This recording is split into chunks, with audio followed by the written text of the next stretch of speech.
My parents gave my home to my sister and called me selfish, but uncovering the truth about Grandma's $400,000 sparked to a reckoning they never saw coming. My name is Alice Reynolds. I'm 33 years old and currently working at an investment firm in Frankfurt, Germany. I moved here over a year ago after receiving a job offer from a multinational group. The work is intense and high pressure, but in return, I've gained complete freedom, something I never truly had back home. I'm originally from Austin, Texas. That's where I left my parents and my younger sister, Megan. She's 9 years younger than me, and to be honest, we've never been particularly close. When I was struggling through high school assignments and scholarship interviews, Megan was still playing with dolls, her hands constantly smeared with paint. By the time she had her first boyfriend, I was working full-time and filing taxes. We lived in two completely different worlds and only saw each other during Christmas, Thanksgiving, or our parents' birthdays. Occasionally, I'd send a happy birthday text along with the sunflower emoji she liked, and that was the extent of our communication. 3 years after graduating from college, I finally had a stable income and decided to stop renting. That's when my mom brought the apartment my grandmother had left behind. "We're still renting out your grandma's place, you know," she said one evening when I dropped by for dinner. "But if you're interested, your dad and I can sell it to you at a good price. It's close to downtown and in a quiet area." I remembered that apartment clearly, the one where I used to bake almond cookies with Grandma every Sunday afternoon or lie on the floor reading books in the sun-drenched room filled with the scent of lavender. When Mom offered it for $85,000, I didn't have to think long. I used my first savings to buy it. Legal transactions, notarized title under my name. That apartment became the first place I truly called home. I lived there for 3 years, gradually renovating, replacing the floors, repainting the kitchen, adding plants to the balcony. Every time I came home, I felt like a weight had been lifted from my chest. When the opportunity came to work in Europe, I knew I couldn't turn it down. It was the career move I'd been waiting for. I packed everything, locked the apartment, and handed it over to a property agency for long-term rental. I held on to it as a living memory, thinking maybe someday I'd return. Since moving to Germany, I've kept even less contact with my family. Mom would occasionally send emails. Dad sometimes left a short comment under a photo I posted. But Megan, she had practically disappeared from my radar. I figured she was probably busy with college life, new friends, parties, and choices I had made over a decade earlier. I had no complaints. Honestly, I felt relieved. No more tense family dinners. No more "when are you getting married?" or "why don't you come back and find a stable job nearby?" But that peace started to crack one Wednesday afternoon when I was working on quarterly financial reports in my rented apartment in Frankfurt. My phone screen lit up with a name I hadn't expected to see, Megan. I stared at it for a long moment. Something felt off, like a ripple passing through the calm I'd carefully arranged around my life. I hesitated a few seconds before answering. "Megan." Her voice was bright, as if we spoke every week. "Hey, you finally picked up. Hope I'm not interrupting anything." "Not at all." I leaned back in my chair, trying to keep my voice neutral. "What's up?" "Oh, I just got my college acceptance letter. I'll be starting at UT Austin this fall. Mom and Dad said I should call and let you know because..." She paused, then continued. "Because I'll be moving into your apartment." I almost jumped out of my seat. "Excuse me? What did you just say?" "The apartment downtown. The one you lived in before you left for Germany. It's less than a 10-minute walk from campus. Mom and Dad said it's perfect, so I should just move in and save money on rent." I gripped my phone tightly. "Megan, that apartment belongs to me, not Mom and Dad." She let out a small laugh, thinking I was joking. "Well, Grandma did leave it to them, right? You lived there for a while, then moved away. Now it's my turn. It's not a big deal." I closed my eyes, trying to stay calm. "No, I didn't just live there.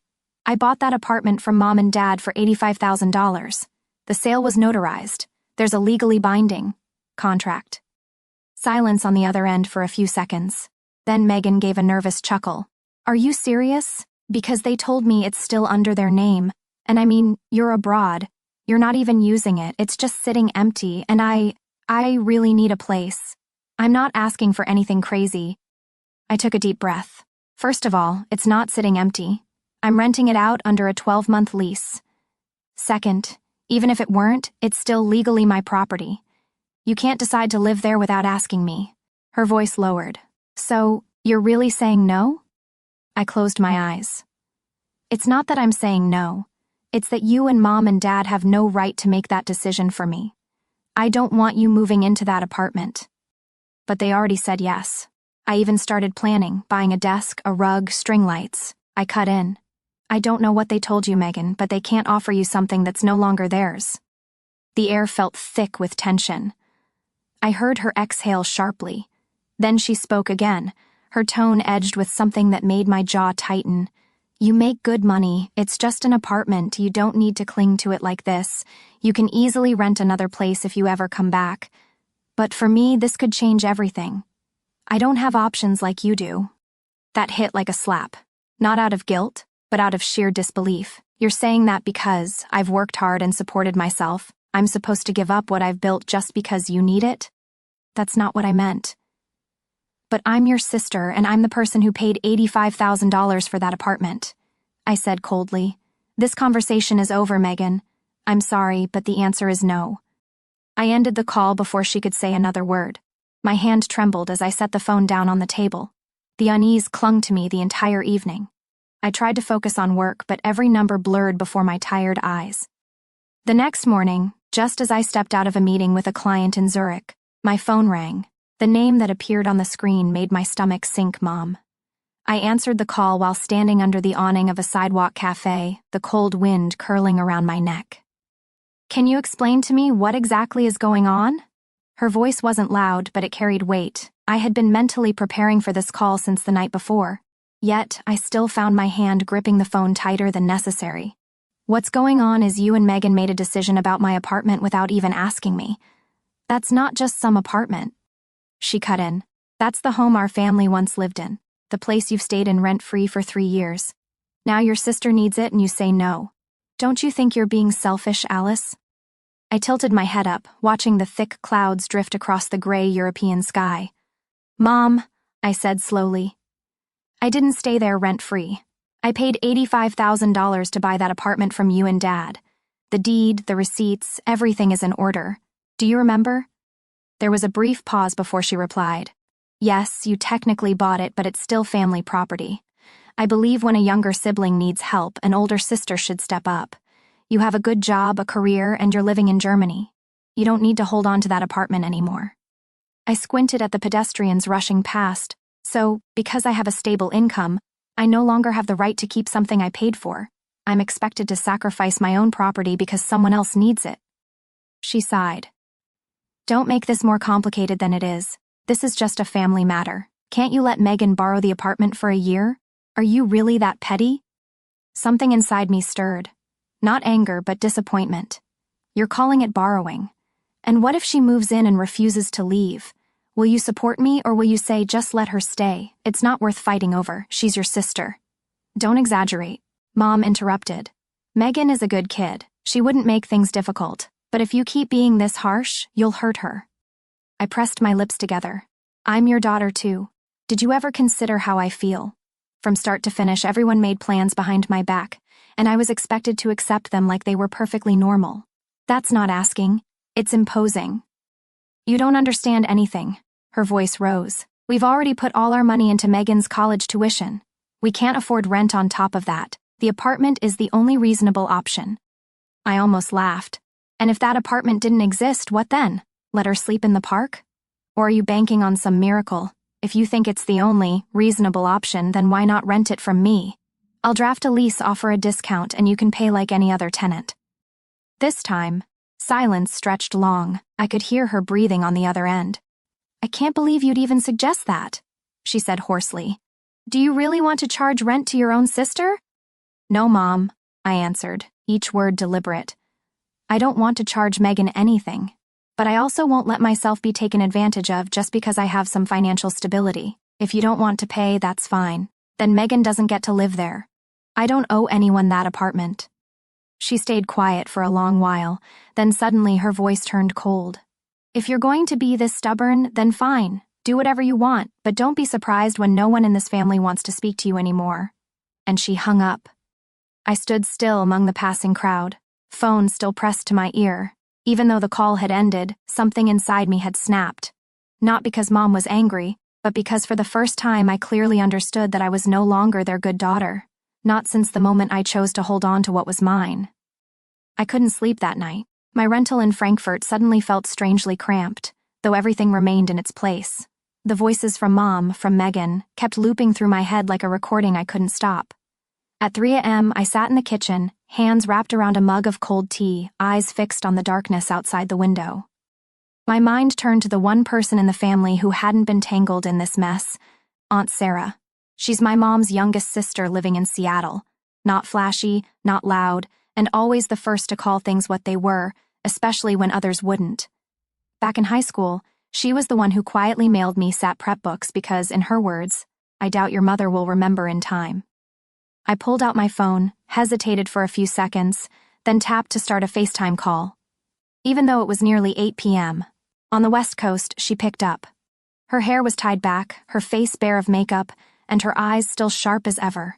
Well, Alice Reynolds, a call in the middle of the night. This must be big. I gave her a weary smile.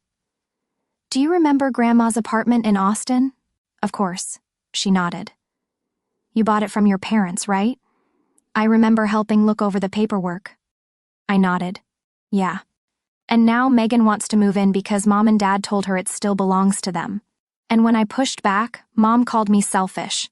She said they used all the money on Megan's tuition and couldn't afford another place. Aunt Sarah frowned. Hold on, you're renting that apartment out right now, aren't you? I am. There's a lease and a tenant, and I've explained all of that to both Mom and Megan. I told her everything from Megan's call to the heated argument with Mom. Every word, every detail, holding nothing back. Aunt Sarah didn't say a word the entire time I was talking. When I finished, she let out a deep sigh and said quietly, Your mom hasn't changed. She's always believed you should sacrifice for your sister. I've seen this pattern for years, but the way they turned your own property into an emotional bargaining chip, it's hard to accept. I felt a little lighter hearing her say that, not because I needed someone to take my side, but because at least someone didn't judge me based on a one-sided story. What do you plan to do? She asked. I don't know, I replied, staring into my now cold cup of tea. I don't want to hate my sister, Auntie.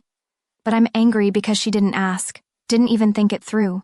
She just assumed the apartment was up for grabs. I don't know if it's intentional or if she's just repeating what Mom and Dad told her. Aunt Sarah nodded thoughtfully. There's one thing you should try. I looked up.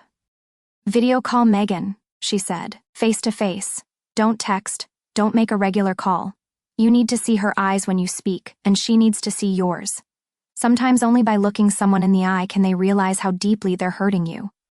I sat there in silence. She continued more gently. Maybe Megan's a victim in this too. Maybe she doesn't really know what's going on. Don't let your parents' words wedge themselves between you two. If you don't clear the air with her now, it might be something you regret later. I nodded slowly. Inside me rose a strange mix of fear and resolve. You're right, I'll call her. Aunt Sarah smiled faintly. I knew you'd do the right thing. After the call ended, I sat still for a while. Every emotion was still churning inside me, anger, disappointment, but also a sliver of hope. Megan was still my sister after all. If there was anything I could do to help her see the truth, I had to try. Before everything collapsed beyond repair. I pulled out my laptop, fingers gliding across the screen, heart racing as I clicked the video call button.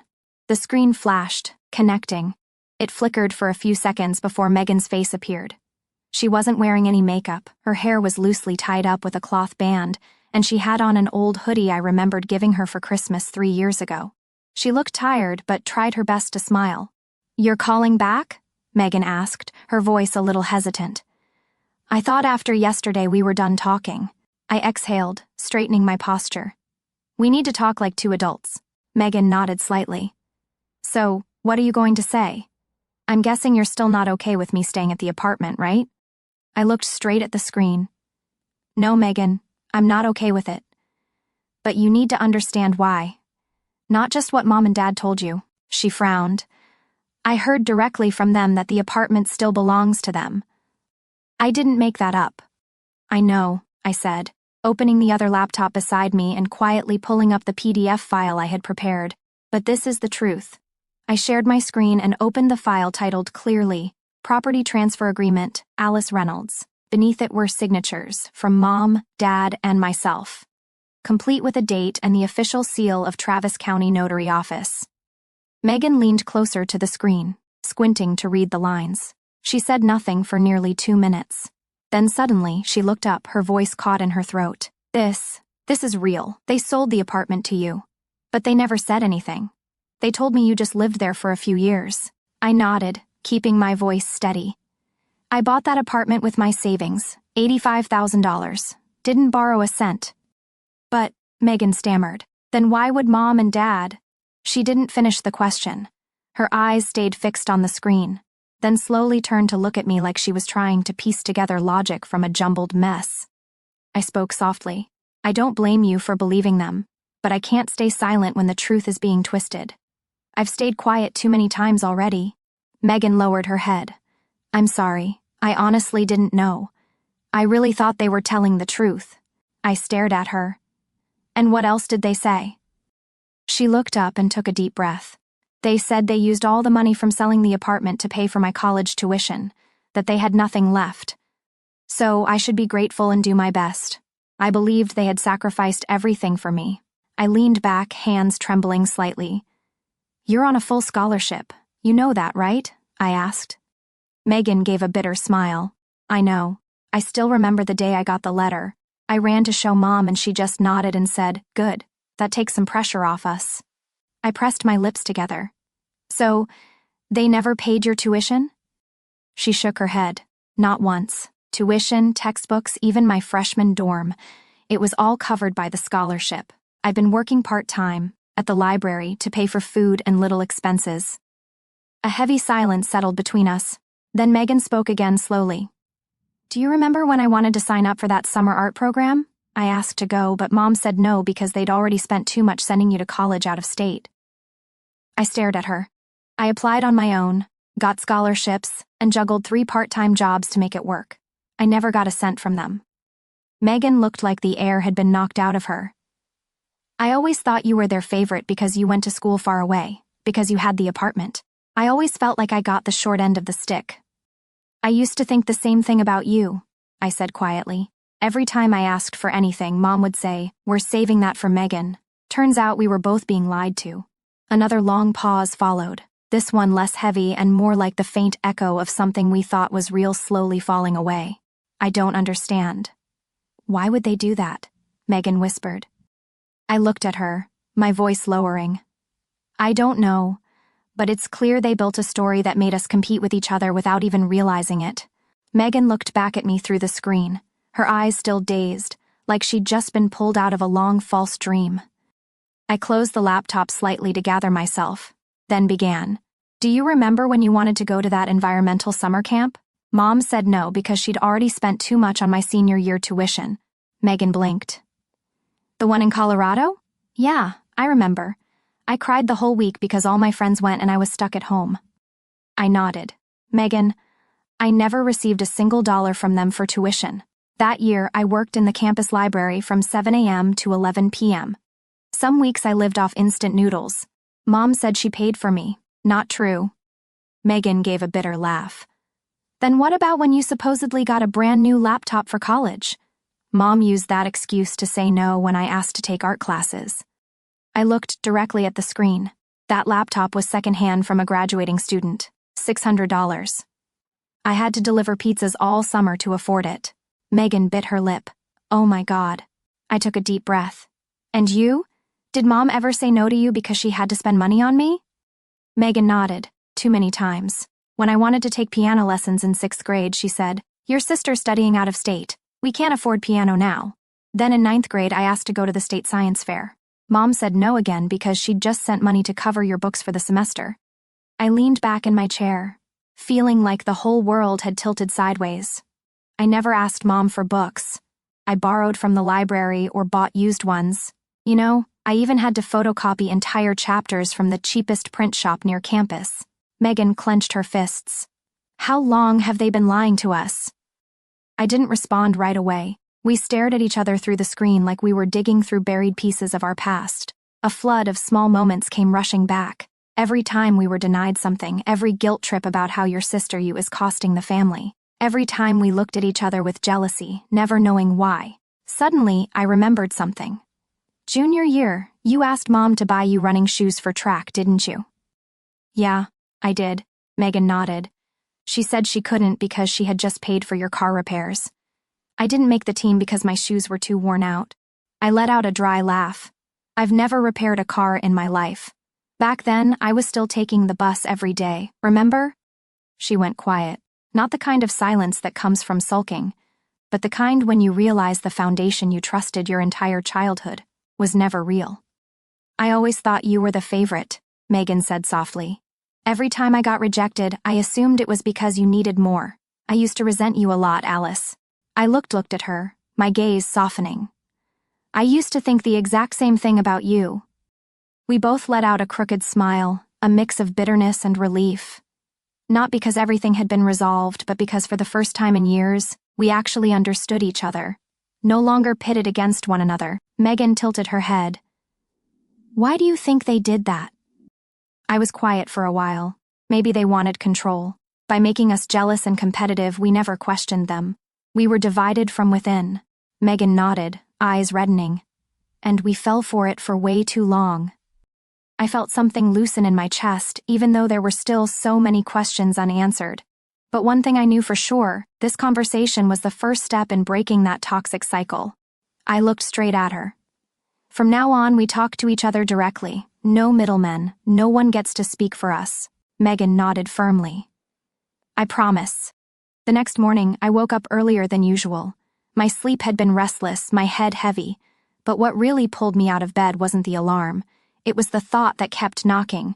What else haven't Megan and I been told? Aunt Sarah. As soon as the clock hit 7 a.m., in Seattle, she answered after just 2 rings, her voice still rough from sleep. Hey, sweetheart, she said, softening as soon as she saw my face. What's going on? I didn't dance around it. Megan and I talked last night and we started realizing a lot of things don't add up. Everything Mom and Dad told us over the years about money, school, sacrifice, something's not right. She was silent for a few seconds, then asked gently, Did the two of you talk about the money your grandmother left behind? I lifted my head, heart suddenly pounding. What? She stared at me for a long moment, as if weighing whether to stay quiet or finally let the truth out. Then she sighed, her voice slow and heavy. Before she passed, your grandmother left behind a large amount of money. $400,000 split evenly into 2 parts. Each part was clearly stated in her will to be used for your college education and Megan's. For that purpose only. I was speechless. No one ever told me anything about that. Aunt Sarah nodded sadly. Because they never intended to tell you. Your mom was named the custodian of the funds under the supervision of the family attorney, but right after your grandmother passed, they pulled all the money out of the trust. How exactly, I don't know, but the attorney quit shortly after. I barely whispered. And they spent it all. She didn't answer right away. She stood up, disappeared from the screen for a few seconds, then returned holding an old file folder. I probably shouldn't have kept this, she said, her voice low, but something told me to take pictures before everything disappeared. Through the screen, I saw her flip through the pages until she landed on one with a familiar blue seal. Wells Fargo Bank. This is a statement from the first year after your grandmother died, she explained. Within 6 months, there were major transactions, a new car purchase, payments for a vacation to Italy, spending at upscale restaurants in Austin, Dallas, and Las Vegas. Every charge came directly from the account meant to fund your college education. My throat went dry, but I still managed to ask. Did you know that Grandma used to send them money every month? She nodded. Since you two were little, she sent $2,000 a month to help raise Alice and Megan. She didn't want you girls to go without. But every time she asked, your mom would say, the kids are fine, they don't need much. I remembered the cheap cereal boxes, the clearance rack clothes, the times I asked for school books and was told, wait until the next paycheck. Each memory now felt like a small cut stacking into one big wound. I wanted to speak up, Aunt Sarah continued, her eyes filled with regret. But your mother threatened me. She said if I interfered, she'd make Grandma believe I was greedy, trying to claim part of the inheritance. I was afraid of losing my own mother's trust, so I stayed silent. I looked her straight in the eye. The trips they took every year. Were they all with that money? She nodded slowly. Caribbean cruises, 5-star hotels in New York, designer bags. While you two were forced to survive on your own. It felt like my entire childhood was being rewritten. They weren't the self-sacrificing parents I had believed in. They were two people who built a perfect illusion, a performance my sister and I were the last to recognize as a lie. "Auntie," I asked quietly, "do you think Megan should know about this?" She didn't hesitate. She needs to and she deserves to. 2 days later, I booked a flight to Austin. Megan picked me up at the airport in an old car she borrowed from a classmate. We barely spoke on the way. Everything had been said the night before, and the rest was meant for today. We pulled up in front of the 2-story house in the suburbs where we had grown up. Gray shingles, neatly trimmed lawn, and a new SUV already parked in the driveway. I glanced at Megan. Her hands clutched the steering wheel so tightly her knuckles were white. "You okay?" I asked softly. She nodded, but her eyes betrayed the tension. "Let's go in. The sooner the better." We rang the bell. Mom answered. Surprise flickered across her face, but only for a second. She regained her composure and opened the door wider. "Oh, Alice, Megan, why didn't you call first?" "We're not here for dinner, Mom," I said calmly. "We're here to talk." She hesitated, then stepped aside. "Then come in." Dad was sitting in the living room holding his tablet, looking completely unbothered. When he saw us walk in, he raised an eyebrow and said, "Well, it's been a while since both of you came home together." Megan stayed quiet. I walked straight in, set my bag down, and sat across from them. "I'll get straight to the point," I said, eyes fixed on Mom. "We know about the money Grandma sent every month. And we know about the inheritance she left, specifically meant for our education." The room shifted instantly. Dad lowered his tablet, looked at Mom, then back at me. "Aunt Sarah told you?" Mom asked, her voice low but steady. I nodded. Megan added, and I saw the statements, every transaction, the restaurants, the hotels, the vacations. "Well, we thought you had nothing." Mom folded her arms and leaned back in her chair. "So what?" I froze. "So what?" Dad gave a dry chuckle. "We're your parents. We had every right to decide how to use that money. We fed you, clothed you, gave you a home. Isn't that enough?" Megan clenched her hands. "That money was meant for us. Grandma made that clear. Why did you take it all and pretend you were broke?" Mom waved her hand. "What she wanted is her business. Once the money was in our hands, we had full control. What are you going to sue, us?" I was stunned, not by the threat, but by the sheer coldness in her tone, as if blood meant nothing once weighed against control. I stared at them for a long time. These were the people who once cradled me when I scraped my knee, who cheered when I got into college, and now they sat there calmly, admitting they had stolen from us without a trace of remorse. "I've always tried to understand," I said slowly. "I used to believe you were struggling. I thought I had to sacrifice to be independent, to not burden you. But the truth is, you were never struggling. You simply chose not to give." Dad sneered. "What do you want? A heartfelt apology?" "Don't be naive, Alice." I stood up. "No, I don't need an apology. I just want clarity." I turned to Megan, then back to them. "Starting today, Megan and I will no longer have contact with you. No calls, no emails, no texts. This relationship died with the truth you chose to bury." Megan stood too, eyes glassy but voice firm. "We're not the kids you used to manipulate. You can live with your choices and we'll live with ours." We turned and walked toward the door. No one stopped us. No one called out. Outside, the sun was brighter than I expected. As the door closed behind us, I felt something. 6 months later, autumn had just begun to cool the air in Austin. The leaves turned bright red and soft yellow, scattering gently along the sunlit sidewalks.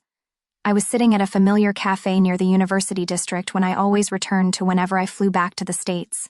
Across from me, Megan was giggling, stirring her peach tea with both hands, her cheeks flushed after telling a hilarious yet cringeworthy story about a customer at the coffee shop where she now worked part-time. "And guess what?"